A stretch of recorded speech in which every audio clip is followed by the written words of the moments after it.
right, so this month for my first craft of 2026, wow, 2026, for my first slow craft of 2026, I chose crochet. I chose this for a few reasons. The first one being that I've crocheted before. I'm still kind of a confident beginner, but I've done many projects in the past. So I already had all the supplies. I had a basic knowledge of where to start and what kind of skills I needed to continue to learn along the way. And I already had a couple of projects in mind. And yeah, so that was kind of the basis for choosing this craft as my one to kind of ease into this slow crafting year. And I think that in all those aspects, it was the right choice. Of course, I gathered my supplies. So for crochet, that was some crochet hooks of varying sizes, yarns of varying thicknesses, sizes, colors, all of that. Yarn needles, which are super helpful. Luckily, I had that already. Of course, scissors, maybe a ruler, and then possibly a liner for the project that I was envisioning for phase 2. So all those supplies I already had, and it was nice to get the ball rolling. So let's talk a little bit about the process that I chose to go through this. And I think that it's going to look different every month, but for this first one, I wanted to have it in kind of set phases. So phase 1 was exploration and experimentation, I guess. Experimentation. So in phase 1, I reviewed all the things that I already knew. So just like how to start a chain, how to start like a ring for a project, how to do the basic like single crochet, double crochet, slip stitch, triple crochet, all that good stuff. Things that I did mostly remember and didn't have to like watch videos for. So once I reviewed all the skills that I had already learned in the past, this was my time to kind of dive in deep and try some new stitches, try some new skills. So some of the new things that I learned were the moss stitch, which was a fun one. I reviewed how to make a granny square and different types of granny squares. I learned, again, how to make the sunburst, like flower granny square, which I had done a lot in the past, but completely forgot how to do that. I learned how to make a spiral, a heart shape, a star shape. I learned how to switch colors. So then it was like kind of techniques that I either didn't learn in the past and avoided, or I didn't learn quite right. So like turning around, obviously I learned how to do that, but trying to do it accurately, making a magic loop to start a project, weaving in ends in like a way that is effective, trying some ribbing and all of that good stuff. So lots of fun things that I learned, and I enjoyed that. So kind of the biggest revelation in phase 1 that I had was that in general, in all of the projects and other pursuits in my life, I end up usually just learning exactly what I need to fulfill the project that is in mind. I come up with an idea, I figure out exactly what I need to complete that, and I do it. And so for those different crafts, those different projects, I never really go beyond what exactly I need. So it was so fun to have this exploration phase, to try some new things that I'd never done before, to have no pressure, just to frog it, like using scraps, frogging it, just trying things over and over again and having fun with it. And I think it was a different mindset for me, and that's something that I want to carry forward throughout this slow crafting year, this mindset of not needing it to be about the product, just trying new things, exploring the skill for fun. All right, so once I finished my exploration and experimentation phase, then I got into phase 2, which I labeled as the design and execute phase. So at this time, I had an idea, and I already had this idea for a while, to make some fingerless gloves with some yarn that I had already acquired. And I am almost done on the execution phase. I have not actually completed the gloves yet, but they are in a good shape and I know how to complete them now. I'm pretty happy with them, and I'm glad that I didn't put pressure on myself to have to finish by the end of the month. Sometimes stuff happens. This month was truly insane for a lot of reasons, for a lot of us, and yeah, I am trying to give myself forgiveness on that front. This phase was really about dreaming up an idea and figuring out logistically how to make it happen. So one of the things that I found was a big challenge for me in these crochet projects is figuring out where to start, both like in the motivation sense, but also in like literally where to start the project, at the top, at the bottom, on the sides, where does it start? So it was a cool challenge for me to kind of dream up this like pattern in my head of how to start and where to go. And it was fun. I felt very creative. I loved kind of sketching this up and designing this as kind of thinking about like a character of myself, a caricature almost. This month we started playing a video game, my partner and I, and it's called It Takes Two. We finished it already, but it was like our first time ever playing a co-op game like that, and it was so cool. The game was really cool, but the characters were made by a little girl, and they were like little dolls made out of just, you know, random little items, and those kind of gave me some inspiration on thinking about like how to build my own caricature of myself in this like video game character way. Yeah. And then phase 3 was to kind of find a flow, get weird with it, do something funky. And this phase, admittedly, again, the month was chaotic and challenging, and there was a lot going on. So yeah, I didn't get super far into this phase, but I did do a couple of different projects that I just flowed with, and that I really enjoyed just the action of doing the crochet. So in the design and execute phase, it was more about the product, making something that was in my head, making it come to life.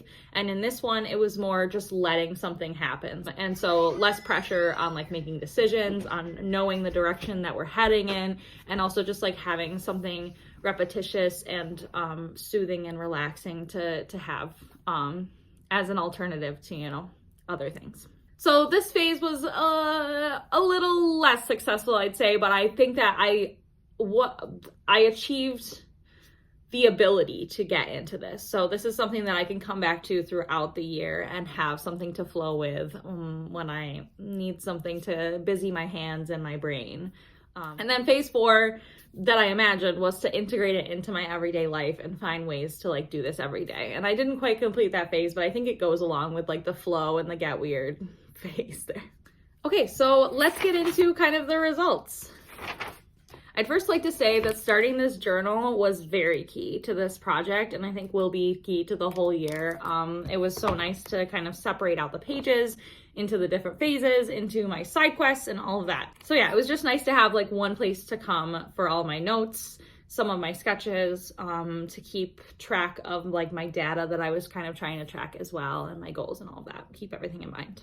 The first goal was like the social goal of like building community, building relationships and friendships around crafting. And for this one, I'd say I tried. The first several weeks of the month, nothing happened. I reached out to people and tried to schedule craft nights, and it just wasn't lining up. But the last 2 weeks, I've had 2 different craft nights, and they went really well just with one friend, one-on-one. It was a success in that I made a new friend. Well, I mean, we were already friends, but I've developed in this friendship with one of my friends that there is more possibility in the future of me having a bigger crafting community, mainly because I continue to reach out to my friends and it's just hard to schedule with them. And then also finding places around my town, which I haven't gone to yet, but I do have my feelers out. And I do have my radar now watching. There's a few different places around me that do craft nights of different varieties and formats. So this is something that I think will continue to go throughout the year, but the social aspect, I think that it was a good start. That was what I would say. I tried. It was a good start. Okay, so the next goal was pretty broad, to explore my creativity and find my style. And again, not fully achieved, but I think I took some pretty good steps towards this. I wrote down that I definitely worked towards this goal in this project. Kind of like what I talked about, doing the design and execute phase, creating these gloves, also doing kind of more flow stuff, and then also in like my side quests and allowing myself to do other crafts and still include it as kind of part of this. So not trying to like keep it too rigid. So in that way, it helped me explore my creativity. Like creating these gloves has sparked something in me about like this caricature of myself that I want to continue to grow, that I think will kind of lead me on the path of my style a bit. Okay, the next goal was present. So to be present, to find joy in the work and just enjoy it, to be mindful in the moments when I am crafting, because that's what it's all for, right? And I think that, again, made some progress on this.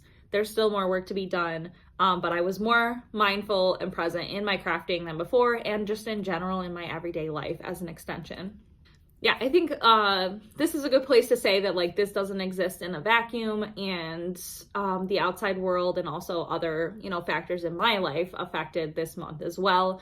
And then also, you know, finding other ways to be present and to take moments. And in that, I've explored reading a lot this month and have been really enjoying getting into some different fantasy books. And that has proven to be very helpful. And I think the more present I am in all of these different aspects, everything kind of adds up. It is exponential in that way. Okay, the next goal was to reduce waste, repurpose waste that I already have, and kind of do zero waste, not purchase new things.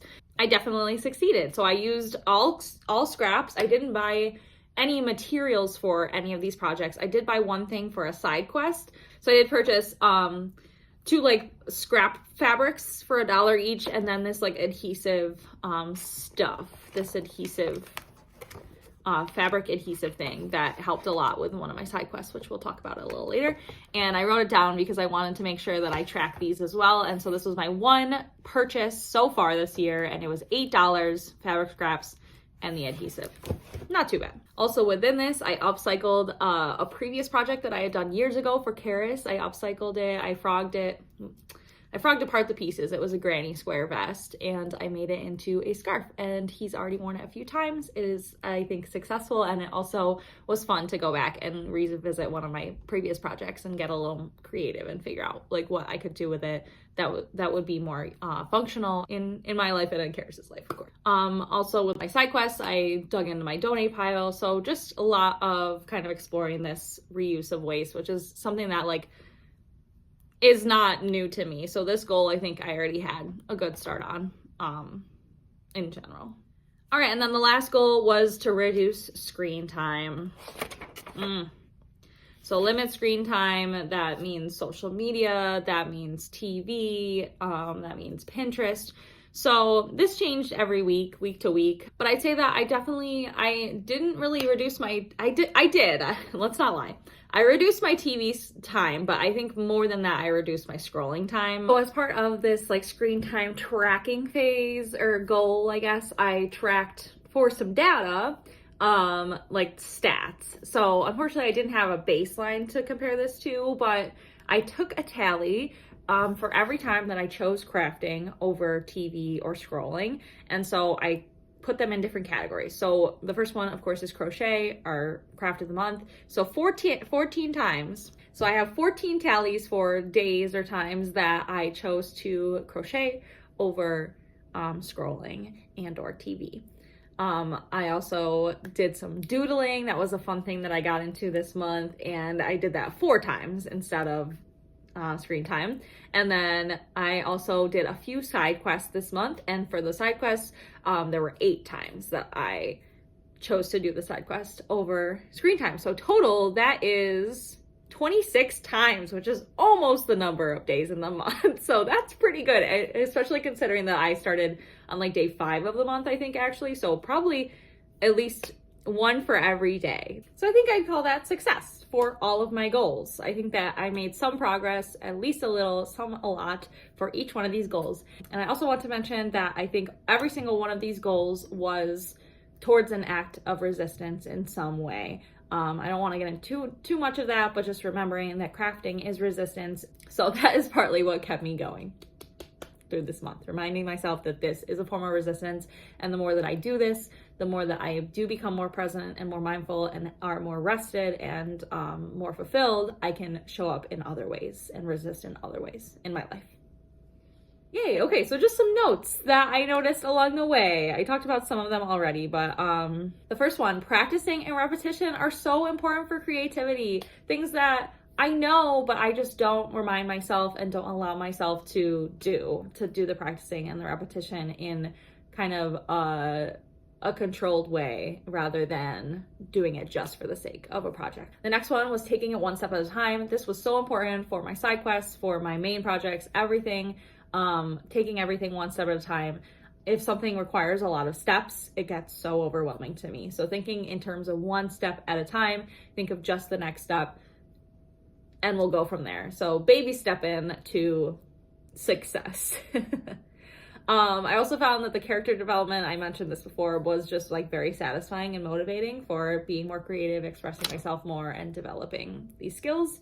And then also time blocking was kind of helpful in this way, not in very an intentional way, but I found that the days that I was most successful in reaching my goals and also, you know, outside of my craft goals, feeling more regulated, and more in a better mental state were those days when I took time in blocks a bit more. Again, not super intentionally, but one chunk of time crafting, one chunk of time reading, going for a walk, eating food, feeding myself, and then watching TV for just one episode. So limiting myself to just one episode when I did turn on the TV. I think that helped a lot, this kind of time chunking. Okay, I hope that is everything that I had to say about this month. Overall, it was a good time. It was a success. There were some challenges, there were some things that made me stop, but a lot of more things that made me continue to go. So in that way, a big success. So I think for the month of February, I'm going to try diving into patchwork. Don't hold me to that. We'll see what happens at the end of the month. But I just wanted to say that I'm going to do it a little less rigidly than I did this month. I think it was helpful to have the rigid phases for the first month, kind of getting into it and figuring out how I wanted to do it. But now that I'm through that first month and we're on to the second month, I'm going to switch it up a little bit. So yeah, I'm eager to get into month 2. Let me know down in the comments if you have any thoughts about patchwork and or this first month of slow crafting. I hope that it was beneficial for you to see how this went for me, and maybe you can find a way to integrate this into your practice a little bit. Yeah, I'm excited for what a whole year of this mindset will bring. As I see changes already happening in me and my creativity and my mental health from just this first month. So thanks so much for coming along with me. If you stuck around to the end, thank you so much. You are an MVP, and I hope that you're subscribed and maybe hit the bell to be notified when my next video comes. Hopefully some side quests in February. I hope to see you in the next one. Have a wonderful month. Stay warm, stay safe, watch out for each other. I'll see you next time. Bye.